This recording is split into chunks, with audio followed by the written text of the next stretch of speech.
Bago ito, alam nyo ba na unti-unti nang nadidiskubre ng mga scientist at eksperto ang paggawa ng biofuel sa pamamagitan ng dumi ng kabayo?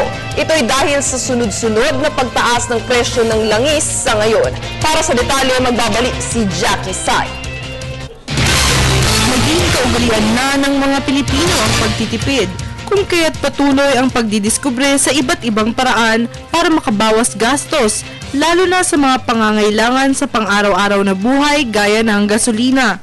Sa nais makahanap ng matipid na paraan para maproseso ang cellulose na kinakailangan para makagawa ng gasolina, isang matagal ng pamamaraan ang ibinalik. Ito ay ang paggamit ng dumi ng hayop.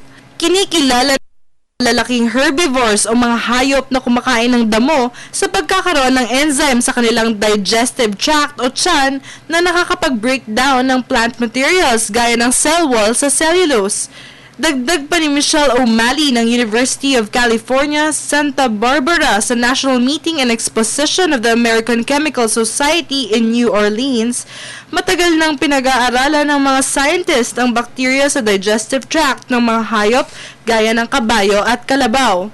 Ayon sa mga scientist, ang dumi ng kabayo ay nagtataglay ng fungi na kinakailangan para ma-breakdown o masira ang cell wall ng cellulose na nagiging biofuel o gasolina.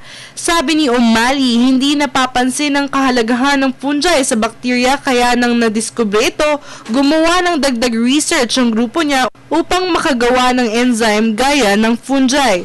Inaasahan na ang pag-aaral na ito ay makakatulong at magbibigay ng mas mababang presyo ng biofuel na pwedeng pumantay sa gasolinang kilala na tao. Para sa Telebisyon ng Bayan, Jackie Sai.